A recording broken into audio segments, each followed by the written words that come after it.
be returned. Apparently, and I would have liked this. The original thing was that you wouldn't see the video person until the very, very end. Sure, yeah. So that time when he runs into the video store, that would be the first time that you see him.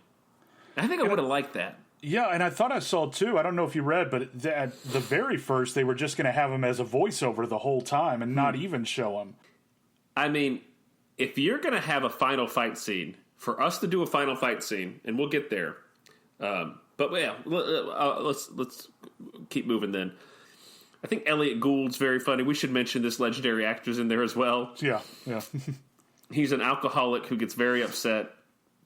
It's Christine Applegate's dad. They don't want her marrying a non-Jewish guy. I guess she's Jewish somehow. Yeah. This blonde-haired, blue-eyed woman. He wants to drink, but they won't let him, so he hides it in prune juice, and he drinks so much he starts throwing up on everybody. That is when the shit hits the fan, and that's when basically they have figured out who Paris has figured out through the manipulation of Cisco that Melvin is the mastermind behind all this. So they go to his house. He has a chance to get away scot-free, but he doesn't want to because he wants to do the right thing. So he comes in, and we go balls to the wall action after this. Yeah, from there on, it's pretty much, gunfight in the house, then to the chase scene, then to the woods, and then to the final scene, and then it's not much of a lag time from the first half hour to the last 45 minutes. I mean, there's not much at all, really. Yeah. There's a great gunfight, and basically Mark Whalberg's like, I know, he sort of figures it out, and he kills two of the henchmen, and then Cisco's chasing him, and he wants to lead everyone away from the house so Christine Applegate and her family can be okay. Did you notice that all of the henchmen drive Chrysler minivans? Yes, I mentioned that to Megan too. What is that? Why? Like, normally you see like black SUVs pulling up. Right. These are, I swear to you, there's 3 Chrysler minivans. I mean, it could be Paris is just trying to save money. Just, if it's not needed, then don't spend it. Boys, it's been a slow week. We got to cut back. I'm selling the black SUVs. We're going Chrysler minivans. And not even 98 Chrysler minivans. No. These are 86. I mean, it's wild. Yeah, a wide wheelbase, so maybe I'm not seeing the tactical maneuvership of a Chrysler 86. Yeah. So they start chasing, you get this great car chase, and Mark Whalberg has a car that I always wanted after I saw this, and that's the yellow Firebird. Yeah, that's pretty sick. Yeah. Oh. And China Chow's in there the whole time. Throughout all this movie, they're sort of falling in love.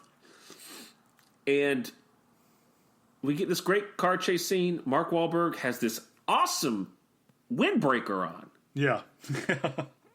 It looks incredible on him. It's like this yellow thing with 2 hands making guns on his chest. Yeah. I searched and searched for that as a teenager. I could never find it. I wouldn't have looked at school. No. Because I guess I could have dyed my hair in an unattainable color. But there's all sorts of really cool stuff that happens. There's a great, like we said, car chase. The whole time Mark Whalberg doesn't want to leave the video. And by the way, the video that's been missing this whole time, his ex-wife's boyfriend, his girlfriend's boyfriend had, they were going to run off. That's a whole other side story. Yeah. And then escape Cisco. They escape everyone, and they're parked out in front of the movie theater, the movie store. And they're about to, he basically tells China Chow, he's like, look, I know you're in love with me, but if you want to do this, it sucks because I'm a hitman. She's like, that's fine. That's cool. I'm not worried about it. He's like, I'm going to go return this tape. When I come out, we'll go far, far away. Do you think, I'm going to ask you this. I don't know if you've noticed it. Maybe it's just me. Okay. But I've noticed in a lot of Mark Wahlberg's movies, do you think he kisses weird? I've never noticed. Now I'm tempted to go watch again. Is it something that you've seen systematically throughout his career? It's just so wide. Like, it doesn't... I don't think people don't kiss like this. It's not like I think it's unrealistic. I just think it's not a... It's like, I feel like there are movie kisses where you want to, like, you can do open mouth, but it's not going to be like that wide, passionate, oh, we're going to have sex kiss. Right. It's just like, just very sweet and soft, but not him. It's like her nose goes in his mouth at one point. It's just, watch it in Fear, watch it in everyone. And Fear, yes. Fear does bring me back to that, yes, yeah. Hit us up on any platform, BB Karate Podcast, on Instagram and Twitter, and at our Gmail, BB Karate Podcast at gmail.com, and let us know if you think Mark Whalberg kisses weird. And cite an example. Oh, there you go. A little homework. Let us know what movie. Yeah. Let us know what movie you're citing, because I think I could cite this movie in Fear specifically that he kisses strange. Maybe he's a great kisser. I'm sure he is. So do you mean is he going in with the open mouth, or is it like the closed mouth, but then he gets open really wide? No, it starts like a normal kiss, and then when it starts going, it's like, I mean, it's just after we're done with this, go just watch that last scene. Tell me if okay. Yeah.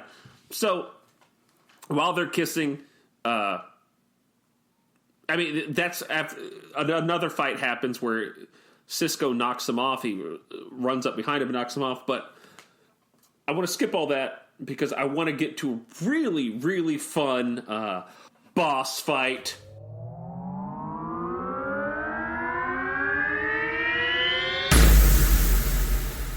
Boss fight.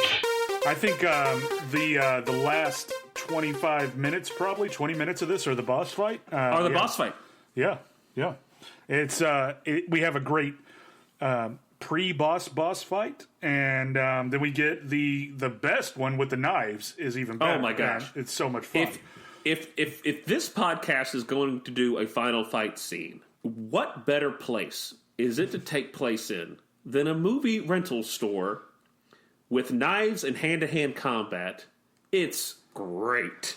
I wonder, and I thought that I would find something on this when we were doing the research. I was more than certain we'd find something that said they tried to get Blockbuster to do, be in the movie, but they wouldn't do it or something like that, because that would have been even better to have a Blockbuster or something and just fighting in the aisles and stuff like that. But, oh, that would have been great. And they set up, I mean, what a badass movie store, first of all. Oh, it is, yeah. Oh my gosh, Big Top Video, but inside it's like, well, a mid to late 90s dance club, really. And all the movie posters, there's a lot of Trauma movie posters. Yeah. Did you notice, like, all the Toxic Avenger stuff? But there's also anything that TriStar or New Line, this is TriStar, right? Right.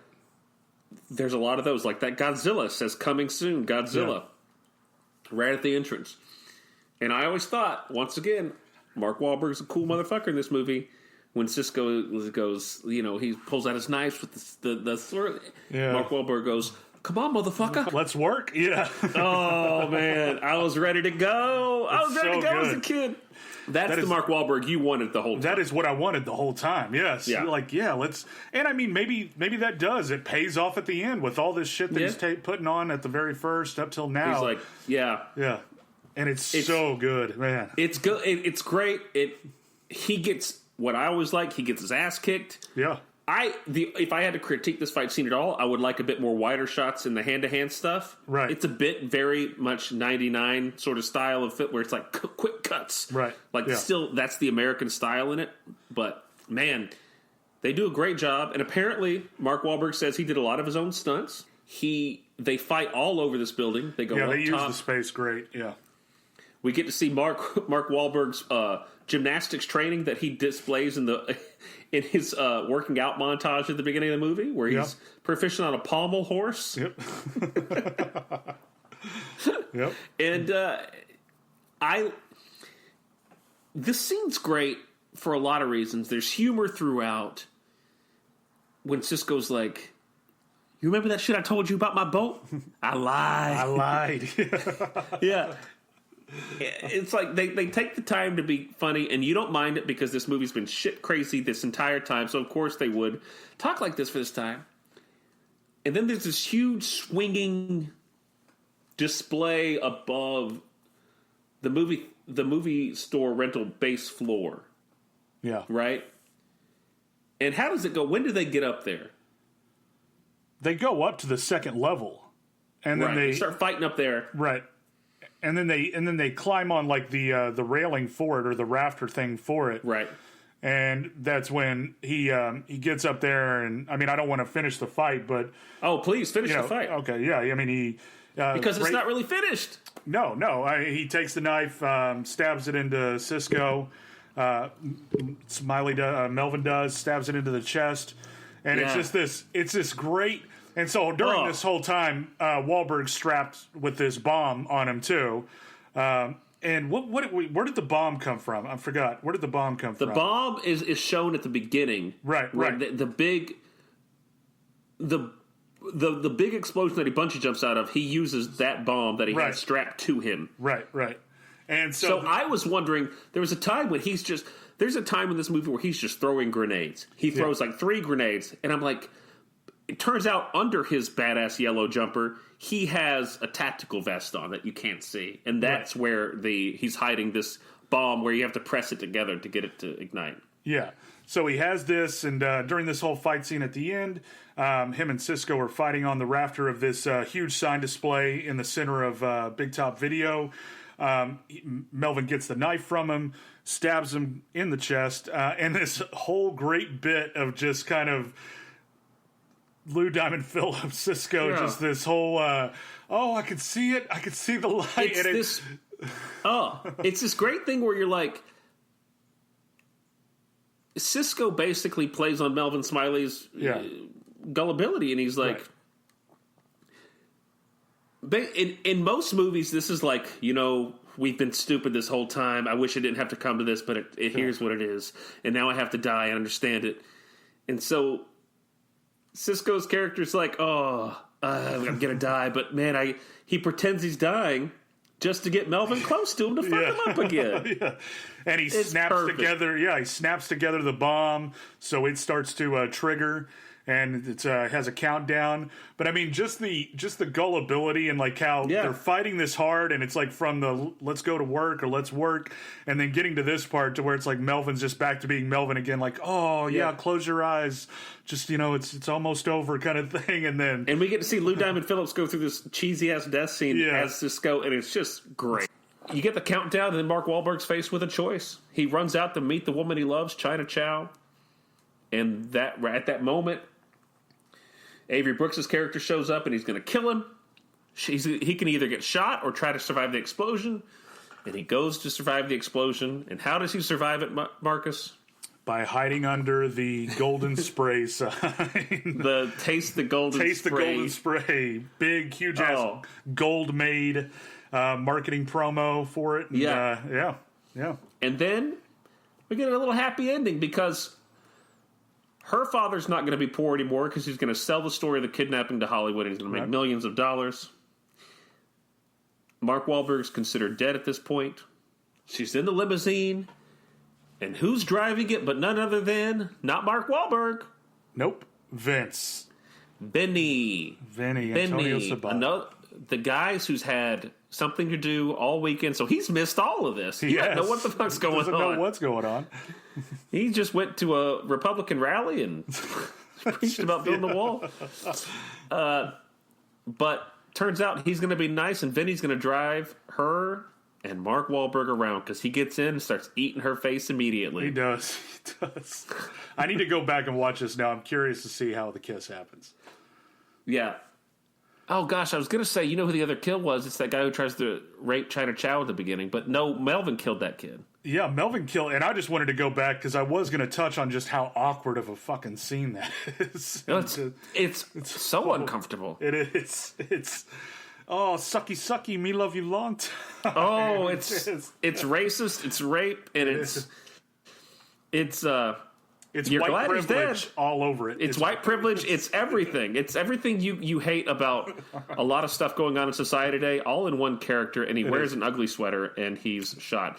And then the movie's over as they ride off into the sunset, I assume, and they're on Cisco's boat, and that's it. Yeah. There's something else that happened shortly after this movie that I think could be fun to touch on, and that is that Mark Whalberg went on TRL to promote The Corruptor, and he shared the stage with Eminem. And apparently